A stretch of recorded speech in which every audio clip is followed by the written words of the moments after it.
تقریباً درس یہاں ختم ہوا، مگر چند چیزیں میں جلدی جلدی سمپ کر کے آپ کی خدمات عالیہ میں عرض کر کے اجازت چاہتا ہوں. مثلا جو ہمارے ہاں فقہ نہ پڑھنے کے جو نقصانات ہیں ان میں یہ ہے مثلا کہ پانی کے بارے میں ایک حکم ہے، آج سن لیجئے، اصالت الطہارت، یہ شریعت کا ایک قانون، آج سن لیں. حضور نے فرمایا پانی جہاں بھی پڑا ہو اس کی اصل یہ ہے کہ وہ پاک ہے، انلیس کہ آپ کو معلوم ہو کہ نجس ہے. اگر آپ کو پتہ نہیں کہ نجس ہے، پانی جہاں پڑا ہے وہ پاک ہے. رنگ بو ذائقہ اس کا نہ بدلاؤ، وہ تو آپ جانتے ہی ہیں. اچھا، اسی طریقے سے گوشت کے بارے میں اصالت الحرمت ہے، گوشت جو پڑا ہو وہ حرام ہے جب تک کہ اس کے حلال کی اسٹیمپ کا پتہ نہ چلے. یہ اگر قانون آپ نے سمجھ لیا تو آپ کھانا کھانے سے پہلے ضرور پوچھیں گے کہ یہ حلال ہے یا حرام ہے. آخری بات، اس سے آگے آئی نہیں جائیں گے انشاءاللہ، اگلے ہفتے اس سے آگے بڑھیں گے. قسم، ہم صبح شام قسمیں کھاتے. میرا ایک دوست تھا گورنمنٹ کالج بھکر میں، وہ تو اب تو خیر بہت بڑا اس وقت سینیٹر ہے، اس وقت وہ رائٹ ناؤ وہ سینیٹر ہے. تو وہ ایک گھنٹے میں کم از کم 200 قسم کھاتا تھا. وہ قسم خور مشہور تھا، قسم خور. اس وقت وہ سینیٹر بھی بن گیا ہے، قسم خور سینیٹر ہے. تو قسم آپ کو پتا ہے، اگر آپ قسم ایک کھا لیں، ایک ہو شریک قسم، اس کی تفصیل اگلی دفعہ آئے گی، تو اگر اس کو توڑنا چاہیں تو اس کا کفارہ ہے، 3 روزے رکھنے پڑیں گے آپ کو، توڑ نہیں سکتے آپ. مثلا آپ نے قسم کھا لی کہ میں آج کے بعد فلاں کے گھر نہیں جاؤں گا. اگر آپ اس کے گھر جائیں گے تو 3 روزے رکھیے، یا 10 مسکینوں کو کھانا کھلائیے، یا بعض قسموں میں غلام آزاد کرنے تک کا ہے. اس کی ڈیٹیل انشاءاللہ اگلی دفعہ آ جائے گی. یہ مختصر درس نمبر 3 تھا، درس فقہ، جس میں میں نے ٹوٹے پھوٹے الفاظ آپ کی خدمت میں پیش کیے تاکہ ہمیں کچھ اصطلاحات کا پتہ چلے، کچھ فلسفیز اور لاجکس کا پتہ چلے. 5 منٹ کے لیے اگر آپ سوال کرنا چاہیں تو یہ فورم اوپن ہے.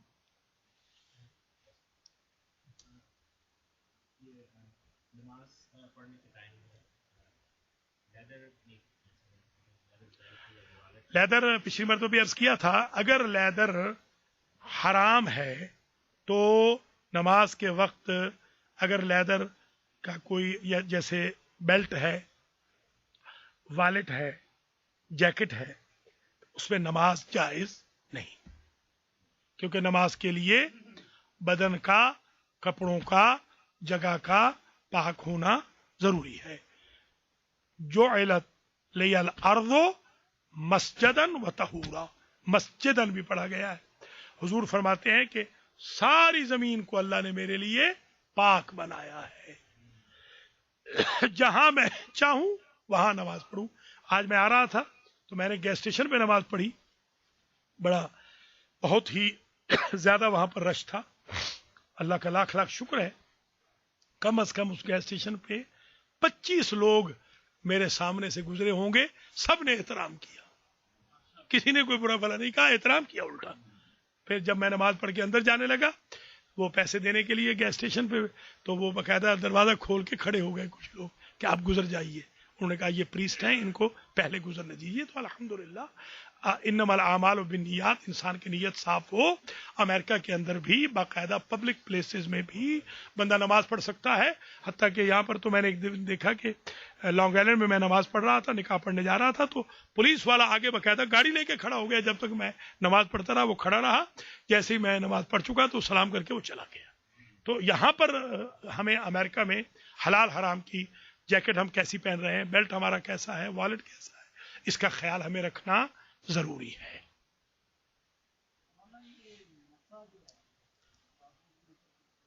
اس کو بھی مسح کہنا ہے، مسح نہیں کہنا. مسح جیسے فرض نہیں کہنا، مسح ٹھیک نہیں. مسح یہ مسح یہ ہوتا ہے ٹچ. وامسحوا برؤوسکم وارجلکم الی الکعبین، قرآن کہتا ہے. یہ درس اس کا یہ بھی فائدہ ہوگا کہ اس میں قرآن سے زیادہ آمیزش آئے گی. قرآن یہ کہتا ہے کہ فاغسلوا وجوہکم وایدیکم الی المرافق، دھو لو اپنے چہروں کو اور اپنے ہاتھوں کو